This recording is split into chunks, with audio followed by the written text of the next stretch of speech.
Itulah iman, itulah iman pada hari akhir. Jadi kerana takut sekali ke neraka membuat Allah memuliakannya. Ini yang sekarang terkikis dari umat Muhammad sallallahu alaihi wasallam. Jadi rasa takut ke neraka ini yang hilang. Padahal kita iman itu bahagiannya adalah menanamkan ar-raja, iaitu menanamkan harapan untuk dapat surga, di samping dengan al-khauf, menanamkan rasa takut kepada neraka. Angin panas, samum, dan angin itu ketika menerpa kulit menghanguskan kulit. Itu ditafsirkan dalam semua tafsir. Itu samum, itu angin yang sangat panas. Sedangkan penduduk neraka diberi angin sepoi-sepoi oleh Allah, sepoi-sepoi, tertidur, enggak ada tidurnya. Seperti orang kita hari ini tertidur. Ini kan karena kita kena AC kan, kita kan tertidur. Ini apa, ada yang sudah tertidur kena AC kan. Itu dimaklumi, itu berarti calon-calon penduduk surga. Unta yang him ini sakit, kalau udah sakit itu enggak berhenti minum sampai perutnya kembung. Bahkan ada yang mati langsung di tempat, meledak. Kata Allah, mereka nanti minum, udah tahu itu mendidih, udah tahu itu membakar mereka, tapi enggak berhenti minum karena enggak tahan dengan suasana panas, anginnya panas. Begitulah keadaan mereka. Dan yang lebih dahsyat, Assalamualaikum warahmatullahi wabarakatuh. Anda rindu mendengarkan kajian-kajian dari ustadz-ustadz kita dari Aceh? Kunjungi channel YouTube Maulizul Akbar NAD. Subscribe, like, share, komen.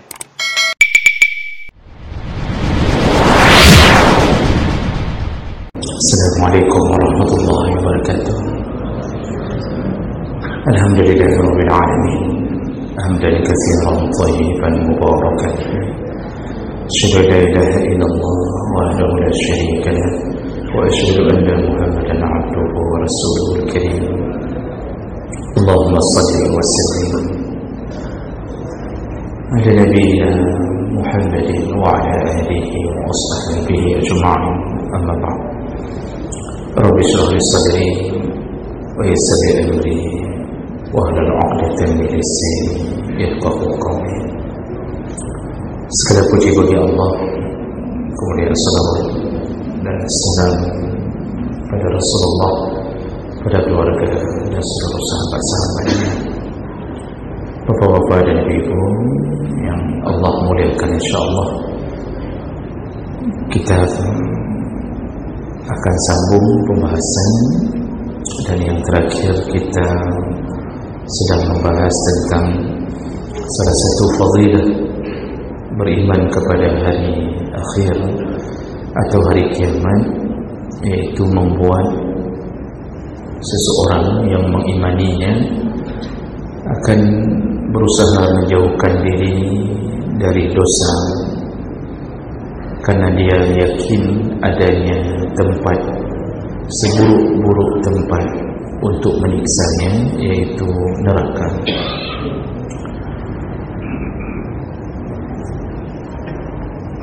Dan ada beberapa, masih ada yang tersisa, sedikit kita jelaskan.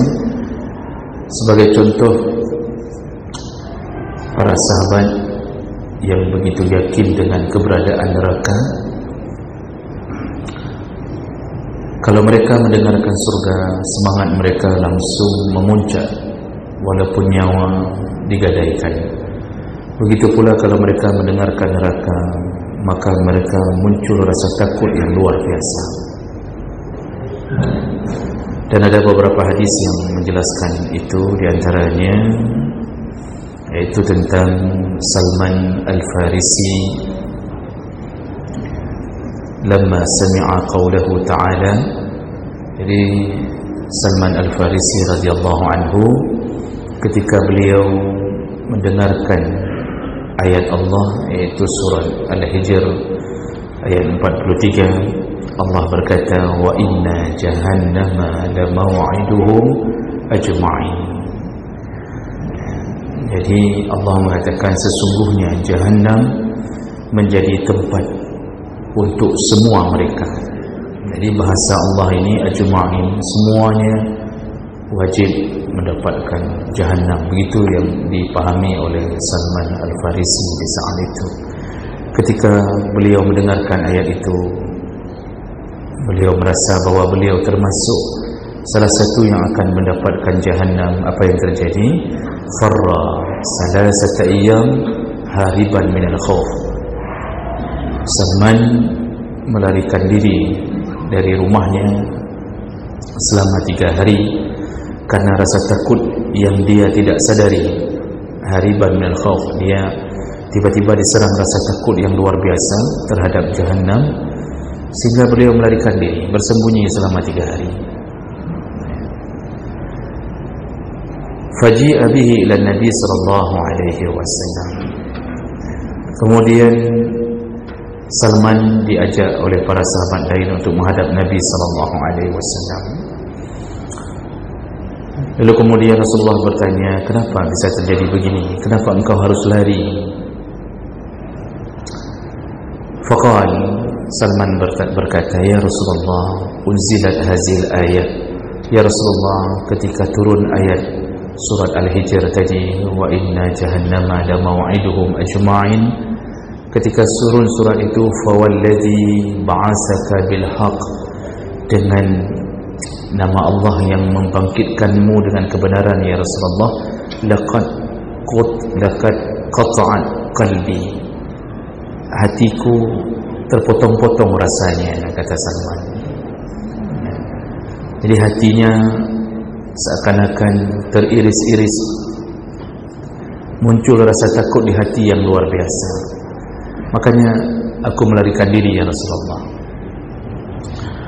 Fa anzalallah ta'ala, begitu mendengarkan keterangan itu, tidak lama langsung turun ayat berikutnya, yaitu surat Al-Hijr ayat 45. Kata Allah, innal muttaqina fi dhilalin wa 'uyun. Kalau orang itu bertakwa, maka dia mendapatkan perlindungan dari Allah, wa 'uyun, dan juga mereka juga akan mendapatkan mata air dari surga. Jadi Allah menenangkan Salman dengan mengatakan, kalau engkau bertakwa, maka janganlah takut. Orang yang bertakwa tidak akan mendapatkan jahannam, tapi malah mereka mendapatkan perlindungan, bernaung di bawah perlindungan Allah, dan mereka dapatkan kenikmatan uyun, mata air yang mengalir dari surga, sungai-sungai. Di situ baru tenang Salman. Itu bayangkan mereka ini dengan keyakinannya ketika digambarkan neraka, seakan-akan neraka itu adalah tempat mereka. Jadi timbul rasa takut yang luar biasa. Ini iman. Karena orang beriman itu apabila dibacakan ayat-ayat Allah, bertambah imannya, lalu timbul rasa takut kepada Allah Subhanahu wa taala. Maka tangisan,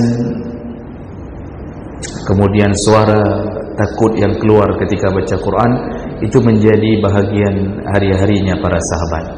Kalau Nabi jangan tanya. Nabi itu bisa salat pagi hari, bajunya sudah basah dengan air mata, kata istrinya. Begitulah orang-orang beriman ketika dikabarkan tentang neraka. Kisah yang lain dari Abdullah bin Umar. Ani bin Umar radhiyallahu anhu maqal, kana ar-rajul fi hayati an-nabi sallallahu alaihi wasallam idza ra'a ru'ya qassaha 'ala an-nabi sallallahu alaihi wasallam. Jadi kata Ibnu Umar, dulu para sahabat siapapun kalau mereka punya mimpi, maka mereka menceritakannya kepada Nabi sallallahu alaihi wasallam. Ya, tujuan menceritakan tentu ingin mendapatkan kabar apa di balik mimpi itu. Dalam sejarah kita mengenal orang yang diberi izin menakwilkan mimpi secara sempurna, lengkap, yaitu Nabiullah Yusuf alaihi salam. Allah yang mengizinkannya. Nabi Muhammad pun bisa, tapi bukan sebuah kecenderungan, sehingga Nabi tidak mau disibukkan dengan orang yang datang hanya untuk mentakwilkan mimpi. Jadi umat Nabi Muhammad ini diajak untuk lebih berfikir logik. Kalau mau masuk surga, ya beramal. Jangan hanya menunggu-nunggu mimpi. Maka orang-orang dulu, kata Ibnu Umar, di masa hidup Nabi, kalau ada mimpi pun cerita ke Nabi. Ya, tapi Nabi tahu bahwa ada mimpi yang, karena Nabi dalam hadis yang lain menyebutkan mimpi itu kan ada macam jenis. Ada mimpi yang hanya sekedar bunga tidur saja karena kelelahan, Pak. Ya, jadi menjadi bunga tidur, kelelahan memikirkan pekerjaan, ya, atau yang baru dipecat. Ada yang takut sama istri, jadi mimpi istrinya datang dalam mimpinya membawa parang, ya, lalu begitu-begitu, itu bunga tidur. Apa yang terfikir terbawa dalam mimpi, itu hadis Nabi. Ada yang mimpi di mimpi ru'yatul haq, yaitu mimpi kebenaran datangnya dari Allah, dan itu biasanya diberikan kepada para nabi dan orang-orang yang sudah dekat dengan Allah Subhanahu wa taala. Nabi itu kalau mimpi berarti datangnya wahyu. Makanya ada hadis-hadis Nabi yang berawal dari mimpi, termasuk hadis-hadis tentang adanya siksa kubur, itu datangnya dari mimpi Nabi. Ada hadis riwayat Umamah Al-Bahili, juga ada hadis riwayat Samurah bin Jundab. Itu mimpi, mimpi Nabi. Kemudian mimpi ketiga itu ada yang modelnya mimpi gangguan syaitan. Nah, ini diganggu syaitan nih. Biasanya yang dapat mimpi diganggu syaitan nih orang-orang yang tidak taat, tidur tidak baca ayat apapun, tidak berwudu, tidak baca ayat kursi, tidak baca dua ayat terakhir surah Al-Baqarah, tidak baca 3 qul, tidak ada doa, tidur dalam keadaan tidak bersuci, orangnya tidak dekat dengan Allah, tidak suka mengamalkan sunnah-sunnah Nabi. Ini biasanya sering didatangkan mimpi oleh syaitan. Mimpi syaitan itu ya ujungnya membuat kegelisahan, membuat orang tidak percaya pada Allah. Pokoknya mimpinya buruk. Apalagi yang disihir. Kalau yang disihir itu mimpinya biasanya rutinitas, bertemu dengan sesuatu terus-terusan. Karena dalam ilmu ru'yah, salah satu kita tahu tentang orang ini terkena serangan sihir atau tidak melalui mimpinya. Nanti mimpi didatangi oleh pocong, dia lari kencang sekali, padahal pocong kan cuma loncat-loncat, nggak perlu lari kan. Kita lari biasa aja udah selamat, apalagi kalau dikejar sama suster ngesot, itu santai saja jalan udah selamat. Tapi karena dia mimpi datang dari syaitan, timbul kengerian. Dalam ilmu ru'yah itu ada model sihir. Kalau sudah datang, itu syaitan akan membuatnya bermimpi diangkat ke atas terlalu tinggi sekali. Lalu kemudian dijatuhkan tiba-tiba, sehingga orang yang dalam tidur ini gelagapan, merasa takut sekali. Nah, itu sudah model-model mimpi-mimpi tertentu. Atau kalau dia terkena sihir syu'abazah, model syu'abazah, model pelet guna-guna, itu dia akan memimpikan orang yang disyaratkan. Jadi kalau teringat dalam mimpinya terus nampak Bang Taib, padahal Bang Taib nggak pulang-pulang, dia terus nampak Bang Taib. Jadi hatinya tertambat ke sana. Nah, itu macam-macam mimpi syaitan. Akibat apa? Tidak dekat dengan Allah. Cara menanganinya bagaimana?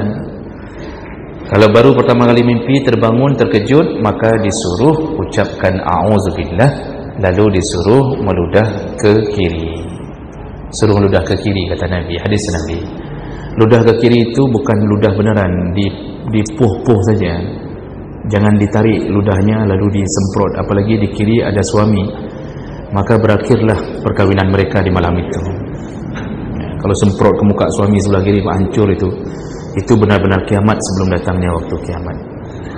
Makanya bukan diludahi benar, dipruh-pruh begitu 3 kali. Lalu kemudian tidur, masih mimpi juga, terbangun lagi, disuruh balikkan posisi tidur. Posisi tidur yang disuruh balik, Nabi yang mengatakannya, bukan bantal yang dibalik. Kalau bantal, kalau kena ngences memang wajib balik, nggak perlu mimpi. Ini posisi tidur. Jadi kalau tidur kepala ke sini, kaki ke sini, balik, kepala bawa ke sini, kaki jangan lupa bawa ke sini. Kalau enggak bercampur kepala dengan kaki sebelah sini, Pak. Jadi jawab oleh Allah, itu nasihat Nabi sallallahu alaihi wasallam, suruh rubah posisi tidur. Masih juga disuruh berwudu, salatlah 2 rakaat. Salatlah 2 rakaat. Maka insya-Allah hilang. Oh, masih juga, berarti kita lah setannya. Ya. Jadi kita yang sudah jadi setannya. Jadi begitu kehidupan para sahabat dulu. Asal ada mimpi, cerita Nabi. Nabi ya, kalau nggak perlu nggak ditakwilkan, nggak ada yang takwilkan. Lalu Ibnu Umar berkata, "Fatamannaitu an ara ru'ya aqussuha 'ala Nabi sallallahu alaihi wasallam." Aku pun berharap-harap semoga dapat mimpi yang bisa aku ceritakan pada Nabi. Ini perkataan Ibnu Umar. Ini hadis riwayat Bukhari, Muslim. Jadi beliau pun ingin sekali punya mimpi yang bisa diceritakan ke Nabi sallallahu alaihi wasallam. Wa kuntu ghulaman syabban. Waktu itu umurku masih sangat muda, a'zab, dan aku belum menikah. Wa kuntu anamu fil masjid. Pada suatu malam aku tidur di masjid ala ahdi Nabi sallallahu alaihi wasallam. Dan Nabi masih hidup pada waktu itu. Faraitu fil manam. Malam itulah aku bermimpi, kata Ibnu Umar. Apa mimpinya? Ka'anna malaikaini akhazani fazahaba bi ila an-nar. Ada 2 malaikat yang mendatangiku lalu memaksaku, jadi diangkat untuk dicampakkan ke dalam neraka. Fa iza hiya matwiyatun katayil bi'r, dan itu bentuknya jurang seperti sumur yang sangat dalam. Wa iza laha qarnani qarnaya al-bi'r, dan sumur itu mempunyai tanduk. Jadi dalam mimpinya dia mau dicampak ke neraka yang berbentuk sumur yang sangat dalam, dan di atas sumur itu ada tanduk.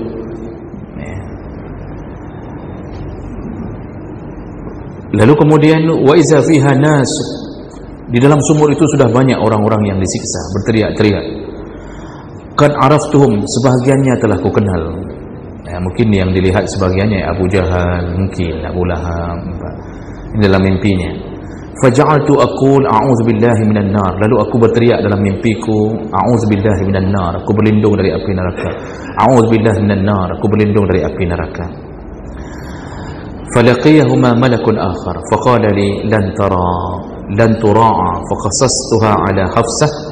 Lalu kemudian ketika aku mengucapkan itu,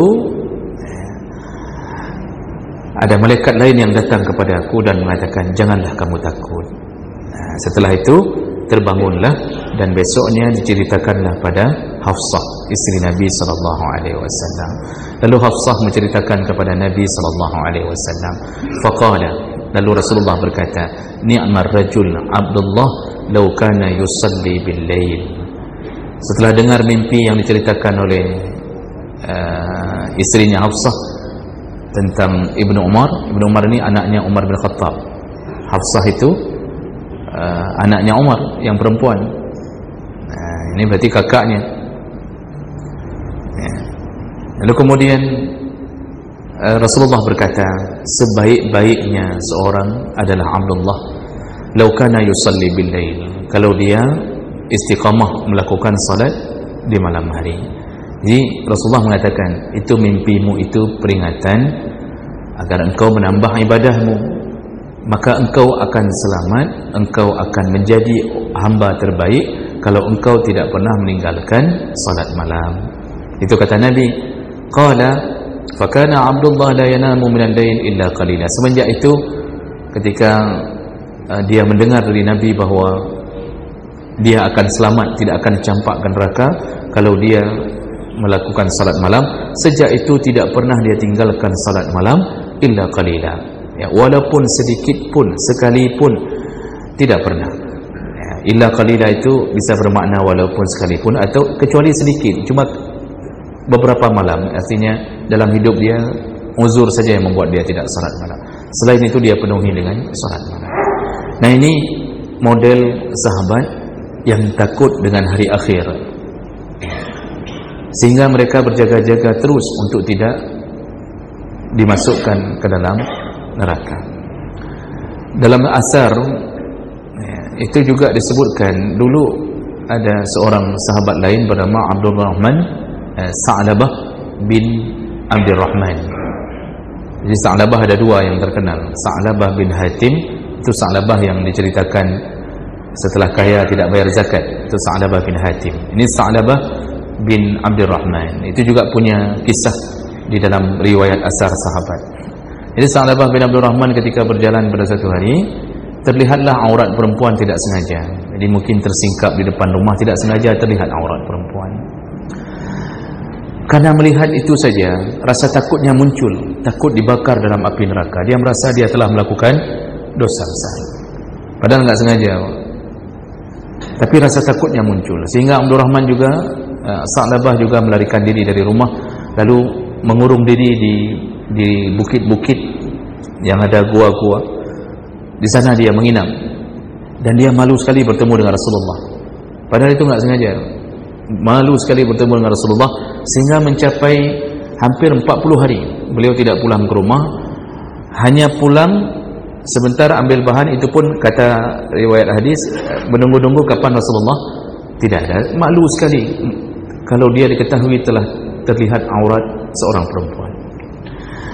Sehingga Rasulullah mulai melihat keanehan. Sudah lama tidak nampak Sa'labah. Akhirnya Rasulullah bertanya, mana Sa'labah bin Abdurrahman? Ada sahabat menjawab, ya Rasulullah, dia tidak berani bertemu denganmu. Sekarang dia sudah mengungsikan diri, mengungsi ke bukit, tinggal di sana. Kata Rasulullah, kenapa begitu? Jemput, kata Rasulullah. Jemput. Dijemput waktu itu dalam hadis sebutkan oleh Salman Al-Farisi. Dijemput, dibawalah ke hadapan Nabi. Ternyata dipulangkan ke rumah. Ternyata sakit, karena sudah berhari-hari di sana, sakit. Nabi mengunjunginya. Lalu Nabi meletakkan kepala Sa'labah di atas pahanya. Lalu Nabi mengatakan, ada apa wahai Sa'labah dalam sakitnya? Ya Rasulullah, aku telah melihat begini, aurat perempuan tidak sengaja, begini-begini. Kata Rasulullah, kalau begitu apa yang kau inginkan?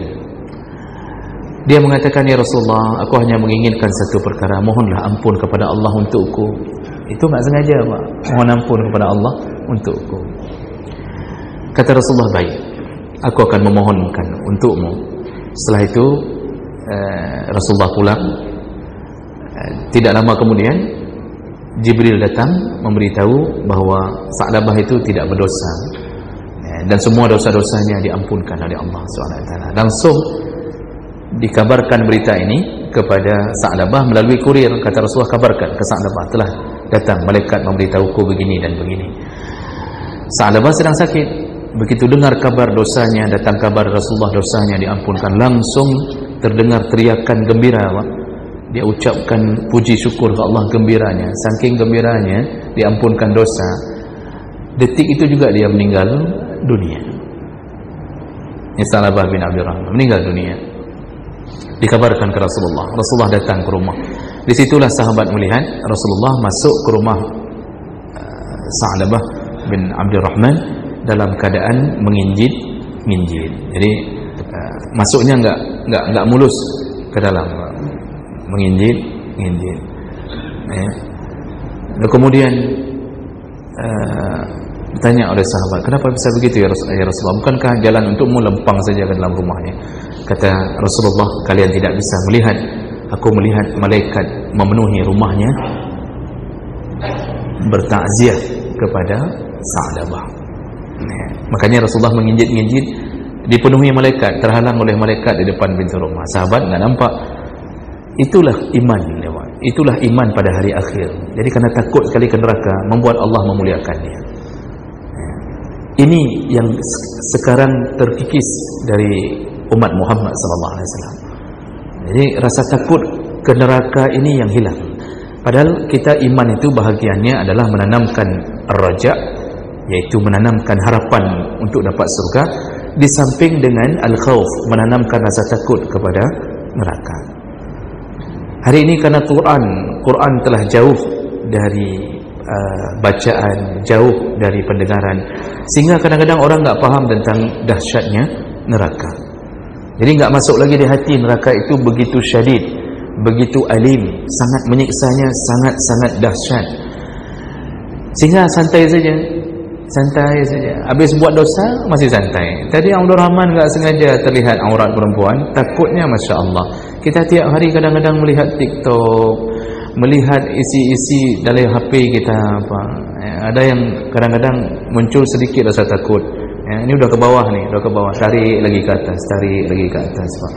Balik lagi ke bawah. Kayaknya belum pas lihat tadi, naik lagi. Begitu-begitu. Pandangan kita, mata kita pas terlihat tidak berusaha menghindar. Tidak berusaha menghindar. Kenapa? Rasa takut kepada nerakanya Allah kurang sekali. Jadi kalau Allah gambarkan dalam Al-Quran itu sudah berulang-ulang. Kan Quran itu kan bukan model skripsi. Karena skripsi bukan kitab dakwah, bukan tesis, bukan disertasi. Makanya Quran itu kitab dakwah yang sistem dakwah diulang-ulang. Dalam Al-Baqarah cerita neraka, dalam Ali Imran cerita neraka, An-Nisa cerita neraka, kemudian Al-Maidah cerita neraka, Al-An'am cerita neraka. Berulang-ulang neraka, ulang-ulang agar orang dimanapun dia baca, dia tetap menjumpai janji Allah bahwa neraka itu ada. Neraka itu dahsyat. Hati-hati dengan neraka. Neraka itu ada dua model. Ada yang namanya nar. Itu model disiksa dengan rasa panas. Ada satu lagi namanya modelnya, bukan nama nerakanya, sifatnya, yaitu zamharira.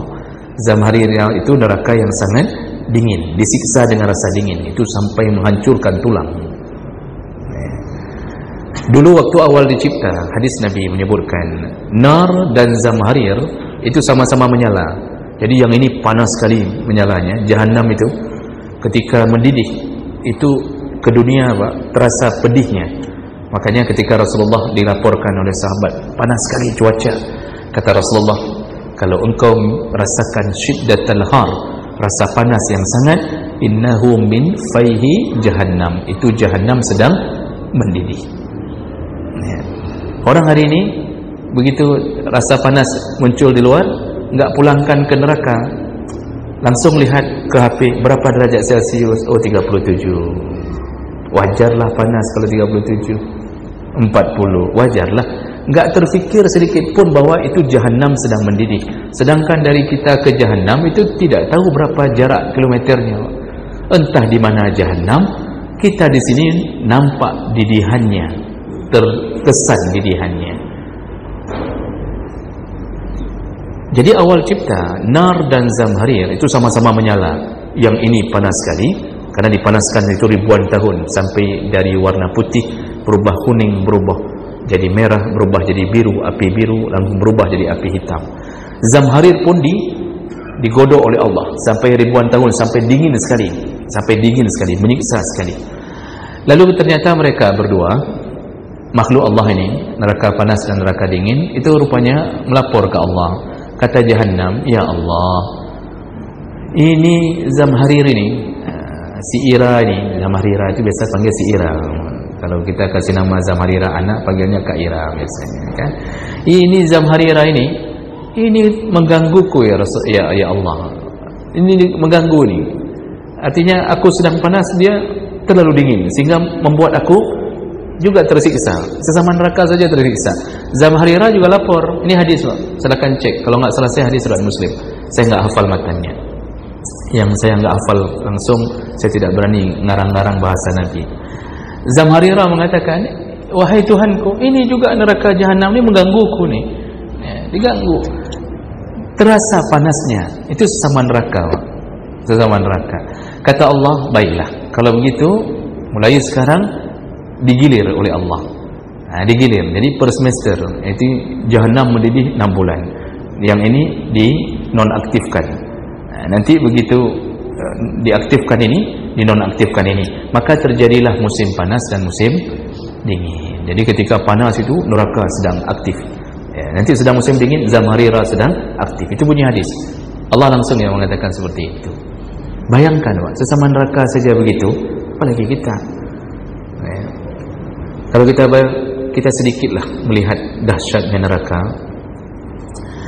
mulai dari surat 41 sampai 46 dalam surat Al-Waqi'ah ayat 41 sampai 56, itu Allah menjelaskan tentang sedikit siksa neraka. Apa kata Allah? Nanti ada kelompok, yaitu kelompok Ashabus Shimal. kelompok yang kiri, ashabus shimal. Ma ashabus shimal, kata Allah, alangkah tersiksanya, alangkah sengsaranya ashabus shimal, orang-orang yang menerima kitab dari tangan kirinya. Apa yang terjadi kepada mereka? Mereka nanti ketika masuk ke neraka disambut dengan fisamumin. Pertama disambut dulu dengan angin yang sangat panas. Jadi angin yang menerpa itu panas sekali. Kita kalau cuaca panas, tapi kalau kita begitu hidupkan kipas angin yang keluar angin panas, menambah siksa kita. Kita hidupkan AC, perionnya habis, keluar angin panas, tersiksa kita. Kena angin panas, tersiksa. Jangankan angin panas, angin dingin tapi kentut dingin misalnya, itu aja tersiksa kita. Ini angin panas, samum. Dan angin itu ketika menerpa kulit, menghanguskan kulit. Itu ditafsirkan dalam semua tafsir. Itu samum, itu angin yang sangat panas. Sedangkan penduduk neraka diberi angin sepoi-sepoi oleh Allah, sepoi-sepoi, tertidur, enggak ada tidurnya. Seperti orang kita hari ini tertidur. Ini kan karena kita kena AC kan, kita kan tertidur. Ini Bapak ada yang sudah tertidur kena AC kan? Itu dimaklumi, itu berarti calon-calon penduduk surga. Dia rasakan surganya dulu di dunia. Beginilah surga, Masya Allah, dingin sekali. Semua orang menginginkan sejuk, mereka tidak. Ashabus shimal tidak. Begitu masuk langsung disambut dengan angin samum, angin yang sangat panas. Lalu kemudian Allah katakan wahamim, disediakan minuman yang sangat panas, mendidih, mendidih. Jadi kalau minum, pecahlah usus-ususnya, berantakan usus-ususnya. Tapi karena sudah sangat panas, otomatis haus. Sedangkan air enggak ada pilihan, yang disediakan cuma hamim. Nanti ayat berikutnya menyebutkan mereka tetap minum, enggak ada pilihan lain. Begitu minum, hancurlah isi perutnya, meledak isi perutnya karena kepanasan.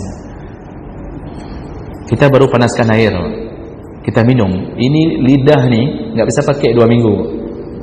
Ini lidah nih, kalau baru panaskan terminum, enggak bisa pakai 2 minggu. Itu air mendidih. Sedangkan panasnya api neraka, kata Nabi, 70 kali lipat. Dalam hadis yang lain 69 kali lipat dibandingkan api dunia. Api dunia kita tak tahan, bagaimana dengan neraka? Itu ashabus shimal itu diberikan minuman yang sangat mendidih. Lalu Allah sambung wadhillin min yahmum. Lalu Allah berikan mereka naungan.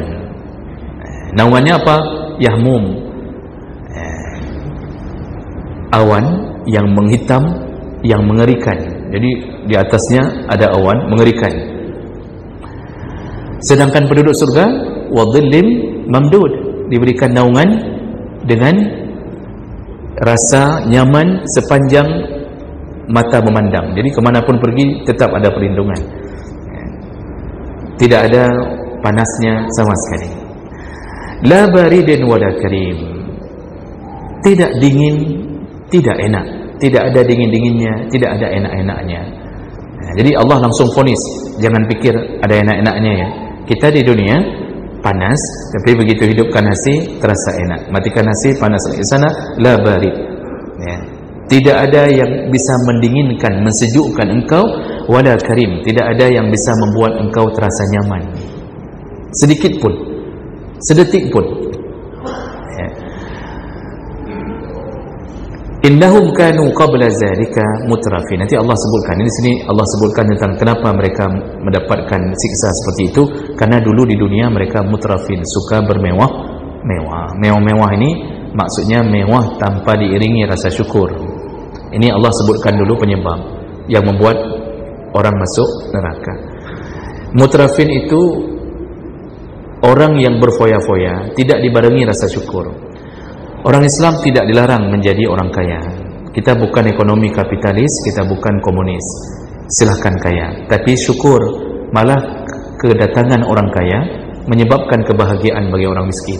Itu kalau kaya bersyukur. Cukup dia satu kaya dalam keluarga, semua adik-adiknya sekolah, semua keponakannya sekolah, disekolahkan oleh orang kaya ini. Makanya dalam satu keluarga Allah munculkan satu orang yang kaya. Kalau dia bersyukur, enggak termasuk di sini, Pak. Karena Islam ini boleh kaya. Nabi Sulaiman kaya, Nabi Daud kaya, ya, dalam catatan sejarah agama Allah. Silakan kaya, bapak punya rumah tinggi sampai bertingkat-tingkat, silakan. Tapi untuk apa dulu? Ada rasa syukur enggak di situ? Oh, ada keinginan rupanya mau buat rumah Quran agar anak-anak ngaji di atas. Yang paling atas tu, yang lantai 3 misal, kita berniat untuk orang kampung kalau datang tak perlu sewa hotel, biar nginap di rumah kita. Silakan Pak, buat yang luas, ya, biar orang kampung. Sebab orang kampung kita sekali datang kadang-kadang sampai 150 orang, 200 orang, ya. Silakan nginap. Jadi kita ada niat syukurnya. Terima kasih ya Allah, Engkau berikan kekayaan sehingga bisa kulayani yang lain. Itu boleh, boleh, tidak mengapa, ya. Kemudian kalau bapak misal punya mobil, beli Alphard lah misal, ya, beli. Berapa itu Alphard? Siapa yang punya? Enggak ada yang wajah Alphard satu pun kayaknya ini. Paling besar berapa? 700 juta. Haramkah? Enggak ada yang mengharamkan. Boleh. Syaratnya ada hubungan enggak? Ada koneksi tidak? Mobil ini dengan rasa syukur. Oh ada. Ternyata bapak merindukan untuk membuat orang tua yang sudah renta nyaman, tiap-tiap sore dibawa mamaknya keliling-keliling kota, Pak. Mamaknya tertidur dalam Alphard, enggak pernah lihat pemandangan di luar kota itu. Tidur, jadi kerjanya tidur dalam. Dia senang, ayahnya senang. Nanti dia menginginkan kalau tetangga sakit, tolong ya pakai mobil saya. Ya, pakai. Pokoknya siapa yang punya musibah hubungi saya. Yang perlu dibawa ke mana, bawa lari ke sana ke sini, silakan. Yang mau selingkuh jangan, kata dia. Jangan pakai mobil saya. Jadi dia niatkan untuk ibadah, enggak ada larangannya, dibolehkan. Orang kaya, orang Islam itu bahkan makin kaya ditakuti oleh orang kafir, Pak. Ditakuti oleh orang kafir. Itu di Perancis kan ada orang Aljazair satu yang paling kaya itu. Siapa nama beliau, Pak? Beliau membebaskan tahanan-tahanan Islam yang dizalimi oleh rezim Perancis. Beliau itu yang berjuang untuk membebaskannya dengan kekayaannya, kaya sekali, Pak. Nah, jadi itu bukan mutrafin. Kita boleh makan enak, tapi jangan lupa bagi kepada orang miskin. Kita boleh nginap di KFC, kita boleh nginap di McDonald, kita boleh nginap di pizza apapun, boleh. Silakan. Tiap malam di situ silakan. Pulang bawa. Untuk siapa? Tetangga miskin. Pulang bawa untuk keponakan yang miskin. Itu aman. Insya-Allah enggak akan dihabisi hartanya oleh Allah. Jadi penduduk neraka itu yang mutrafin itu yang begitu. Foya, pergi sana, pergi ke Thailand, ke Hong Kong, pergi entah ke mana-mana pergi. Tapi Masya Allah, umrah tidak pernah, haji tidak daftar, zakat tidak bayar, sedekah enggak ada, masjid butuh permadani, uang dia enggak perlu sumbangan yang lain, uang dia. Dia bilang, sudah masjid saya tanggung, permadani ini berapa? 500 juta, saya tanggung semuanya. Itu aman. Triliun kita punya, aman. Allah tetap sayang kita. Allah tetap sayang kita. Nah, jadi tidak begitu dengan penduduk neraka. Foya-foyanya enggak ingat Allah sama sekali. Wa kanu yusirruna 'alal hinsil 'azim, dan mereka selalu melakukan dosa-dosa besar, enggak berhenti-berhenti melakukan dosa besar. Wa kanu yaquluna a iza mitna wa kunna turaban wa 'idhaman a inna lamab'usun, dan juga mereka enggak percaya hari kebangkitan. Kalau kami sudah jadi tulang, kami jadi tanah di dalam kubur, mana mungkin kami dibangkitkan lagi. Nah, itu akidah mereka bermasalah. Ini penduduk ashabus shimal. Awa abaunal awalun, nenek-nenek kami juga, mana mungkin mereka dibangkitkan lagi, kata orang-orang ini. Lalu Allah suruh jawab, Muhammad jawab, qul innal awwalina wal akhirin. Kasih tahu Muhammad, dari pertama sampai terakhir tetap akan dikumpulkan. Lama jama'una ila miqati yaumin ma'lum. Kami kumpulkan di hari yang telah ditentukan, yaitu di padang mahsyar. Summa innakum ayyuhadhdallunal mukazzibun. Lalu Allah mulai mengatakan kembali tentang siksa mereka yang suka foya-foya, yang suka dosa besar, tidak tobat-tobat sampai tua, sampai mati, kemudian yang mengingkari hari kebangkitan. Kata Allah, wahai kalian yang tersesat dan pendusta agama, apa yang terjadi? Allah sebutkan lagi siksanya, la'akiluna min sajarin min zakum. Semua kalian akan diberi makanan, yaitu dari buah pohon zakum. Zakum ini dalam hadis Nabi disebutkan riwayat Muslim. Kata Nabi, zakum ini buah yang busuk sekali. Nanti dalam hadis yang lain disebutkan modelnya kepala setan, model buahnya seperti kepala setan. Cuma kadang kita nggak tahu kayak mana kepala setan. Ya sudah, kita tunggu saja zakum itu nanti. Mudah-mudahan bukan kita yang menjadi penikmatnya. Jadi kata Nabi, setetes getah zakum ini, setetes getah zakum jatuh ke dunia, kalau jatuh ke dunia setetes saja, maka membusuklah seluruh dunia, hancur kehidupan dunia, seperti gas busuk nuklir, satu dunia habis kalau setetes getah zakum ini. Bayangkan, itu setetes jatuh hancur. Bagaimana orang yang langsung disuruh makan? Apa tidak hancur Pak hidupnya? Syadid, azab neraka itu syadid. Famali'una minhal butun, dan mereka dipaksa makan sampai penuh mulut mereka. Fasyaribuna alaihi min hamim, lalu mereka diminumkan dengan minuman yang sangat mendidih, karena sudah terlalu lapar, terlalu haus, akhirnya minum juga. Dan ketika mereka minum, mereka minumnya, kata Allah, fasyaribuna syurbal him, minumnya seperti unta yang kehausan. Him ini Pak, jenis unta yang sakit dan butuh minum. Unta kalau sudah sakit butuh minum, minumnya nggak selesai-selesai. Jadi kalau unta yang normal tuh minum kira-kira secukup dia berjalan jauh, dia isi minyak di punduk, di punuknya, itu mereka minum banyak tapi berhenti. Kalau him, kalau unta him, ini jenis unta, bukan apa him, jenis unta. Unta yang him ini sakit, kalau udah sakit itu nggak berhenti minum sampai perutnya kembung, bahkan ada yang mati langsung di tempat, meledak. Kata Allah, mereka nanti minum, udah tahu itu mendidih, udah tahu itu membakar mereka, tapi nggak berhenti minum. Kadang nggak tahan dengan suasana panas, anginnya panas, ya. Begitulah keadaan mereka. Dan yang lebih dahsyat, kata Allah di akhir ayat, haza nuzuluhum yaumaddin, ini baru makanan dan minuman pembuka. Nuzul itu bahasa Arabnya makanan pembuka atau minuman pembuka. Kalau kita masuk ke hotel, belum pesan apa-apa, kita sudah dihidangkan dulu apa namanya, welcome drink. Welcome drink ya, ada tiban welcome drinknya, pokoknya welcome drink.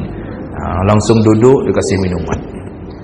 Kita nggak pesan, mereka nggak perlu pesan, memang itu sambut, mereka menyambut kita. Nanti ada welcome food, datang lagi makanan penghidang pertama. Dikasih Pak, entah colek ini, colek itu belum datang yang kita pesan, belum datang yang makanan sebenarnya. Itu nuzul, itu nuzul. Kalau orang Arab itu, kalau kita ke rumahnya Pak, kami pernah mengunjungi di Idul Fitri salah satu rumah orang Mesir di daerah Matariyah. Itu mereka ternyata memberi makan itu nggak langsung makanan utama, itu makanan pembuka dulu. Asal datang bertamu tetap makanan pembuka, kasih cilet-cilet ini, cilet-cilet itu, colek sana, colek sini, minumannya dikasih. Kita udah hampir setengah kenyang nih Pak, baru keluar makanan yang utama. Keluar satu kambing besar Pak. Kami sekitar 10 orang datang dengan Ustaz Amri Fatmi dan kawan-kawan pada waktu itu datang bertamu. Kemudian dihidangkan satu kambing besar, dihidangkan kita sendok-sendok, ada tahinah itu mayones, saus sudah lengkap, kambing guling satu, nggak dipotong-potong Pak. Disuruh makan, duduk kami bersepuluh. Lalu mereka datang kembali setelah setengah jam, mereka membiarkan kita makan supaya nggak segan, nggak malu. Datang kembali setengah jam, 1/4 pun nggak habis. Disitulah marahnya mereka. Kata mereka, apa-apaan ini? Kami berdua habis ini, kalian 10 nggak habis. Masya Allah, Indonesia katanya. Apa Indonesia ini, lemah sekali katanya. Mereka belum tahu kalau kena kuah belangong habis itu. Cuma karena modelnya berbeda mungkin masak, tapi enak, masakannya enak. Itu baru makanan utamanya. Makanan pembuka kasih, nanti habis itu makanan penutup. Kalau kita kan nggak, kalau kita acara kenduri-kenduri kan makanan utama, nanti setelah itu baru di makanan penutup. pakai tampan, dikasih kopi, teh, snack-snack kan. Itu nanti setelah makan besar. Setelah makan besar baru dihidangkan lagi untuk snack-snack. Itu salah satu siasat bagus juga. Jadi snacknya enggak terlalu banyak habis, Pak. Karena snack bisa disimpan lama. Sudah kenyang duluan dengan makanan pokok tadi. Tapi begitulah, ini yang membuat kita harus takut. Ternyata tadi yang disebutkan Allah tadi, angin yang sangat panas, minuman sangat dingin, diberikan makanan zakum, mereka minum sampai mendidih perutnya, sampai bengkak, pecah. Itu ternyata baru pembuka, belum siksa yang sebenarnya. Masya Allah, kalau itu pembuka, bagaimana siksa yang sebenarnya? Makanya penduduk surga pun begitu diperlakukan, diberi sambutan. Maka surat Al-Kahfi ayat terakhir, innal ladzina amanu wa 'amilus shalihat kanat lahum jannatul firdausi nuzula, kata Allah. Nuzul tadi di sini disebut haza nuzuluhum yaumaddin. Orang yang mendapatkan surga juga diberi nuzul. Disambut, disambut. Jadi begitu kita masuk surga itu, kita disambut dengan senyuman para malaikat. Mereka mengatakan salamun alaikum, selamatlah kalian berhasil melewati perjuangan ini, selamat. Masuk kita, dihantarkan ke rumah kita. Jadi kita enggak cari rumah sendiri, Jadi jangan pikir kita dikasih tiket, ini nomor rumah, cari. Kita lalu ketemu sama malaikat, ini yang mana nih nomornya? Kata malaikat, itu masuk lorong itu, lalu nanti belok kanan, nanti di sana ada pos ronda. Nanya lagi sama orang itu, nggak ada, Pak. Itu bukan surga namanya. Surga itu nggak boleh menyakitkan, nggak boleh membingungkan, nggak boleh yang sifatnya membuat kita susah, nggak boleh. Cemburu pun membuat kita susah, nggak ada. Karena cemburu bisa membuat susah, maka cemburu Allah hilangkan. Jadi kita jangan pikir nanti kayak mana Ustaz, saya kan nanti dapat bidadari, ini istri kayak mana saya sembunyikan, ini istri saya. Nggak ada lagi, Pak, nanti nggak ada lagi. Istri kita jadi bidadari, berubah bentuknya menjadi makhluk baru. Siapa yang bilang? Allah. Dalam surah Al-Waqiah juga Allah katakan ka'amsalil lu'lu'il maknun. Semua bidadari itu dirubah menjadi permata yang belum pernah dikeluarkan. Jadi bahasa Allah maknun, nggak pernah dikeluarkan, disimpan habis, nggak pernah terbayang. Istri kita jadi bidadari, malah ratunya bidadari. Karena kalau bidadari di surga itu memang sudah disiapkan. Istri kita masuk surga melalui perjuangan, Pak. Di dapur masak untuk kita, berkeringat-keringat. Perjuangan mereka masuk surga lebih hebat. Makanya istri kita lebih mulia masuk surga dan lebih cantik. Padahal lebih cantik-cantik semua, lebih cantik. Makanya nanti jangan pikir kita ketemu lagi sama dia lagi. Enggak. Baru, Pak, baru. Modelnya model baru. Jadi diketok magic oleh Allah, disimpan, dikeluarkan. Begitu kita ketemu, engkau tuh, Dek. Bentar tuh engkau, tai lalatmu yang di bibir mana? Yang dulu engkau mempep-pep dengan tai lalat itu mana? Hilang, Pak. Jerawat hilang, semua dirubah jadi baru. Umurnya berapa? Nabi menyebutkan hanya antara 25 sampai 30 tahun saja. Hadis lain menyebutkan salasah wa salasin, umurnya hanya 33 tahun itu maksimal. Jadi dibuat sangat cantik, bijaksana, enggak ada lagi itu yang menyakit-nyakitkan, enggak ada. Karena di dalamnya cuma ada qaulan salama. Ya. Nanti setiap Jumat belanja. Jadi Allah izinkan belanja. Hadis Nabi menyebutkan, di sana ada pasar. Istri kita akan belanja di sana. Belanja bukan bawa uang, hanya untuk milih-milih saja. Jadi senang. Yang perempuan itu kan semua kesenangan di dunia yang dia nggak dapat itu dilampiaskan di akhirat. Di dunia mau pergi belanja, bang belanja, nggak ada uangnya, gimana belanja? Uang belanja nggak dikasih, kayak mana mau belanja? Akhirnya dilampiaskan di akhirat. Mereka belanja. Apa kata Nabi? Cek hadis sahih, Pak. Riwayat siapa ini saya lupa ini riwayatnya, tapi sahih. Setiap kali perempuan-perempuan yang sudah jadi bidadari ini belanja, istri kita belanja, pulang kena angin pasar di surga, bertambah-tambah cantiknya. Padahal udah cantik kali itu bidadari itu, bertambah-tambah cantiknya. Kita semakin heran, kau lagi nih, bukan yang kemarin. Cantiknya Masya Allah, luar biasa, Pak. Bertambah-tambahlah kagum kita kepadanya, dan terus kita hidup seperti itu, Pak, sampai tiada batas.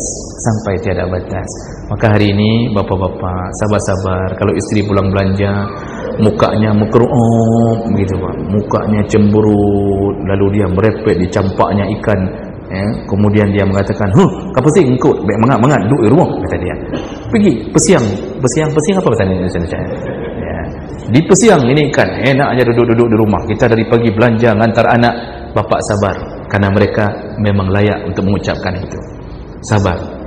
Kita cuma mengatakan sabar, sabar, nanti uang belanja saya tambah, setiap bulan saya tambah 1,000, setiap bulan 1,000, ada tinggal 10 tahun berapa itu sudah bagus juga itu. Nah begitulah Bapak Ibu kehidupan nanti di hari akhir. Maka oleh karena itu orang yang selalu mengingat neraka, semakin semangatlah dia beribadah, semakin takutlah dia akan neraka, dan itu menunjukkan kualitas imannya. Mudah-mudahan kita semua dikumpulkan Allah di dalam surga, dan mudah-mudahan tidak pernah tersentuh dengan api nerakanya Allah Subhanahu wa taala. Subhanakallahumma bihamdik, asyhadu an la ilaha illa anta, astaghfiruka wa atubu ilaik. Wassalamualaikum warahmatullahi wabarakatuh.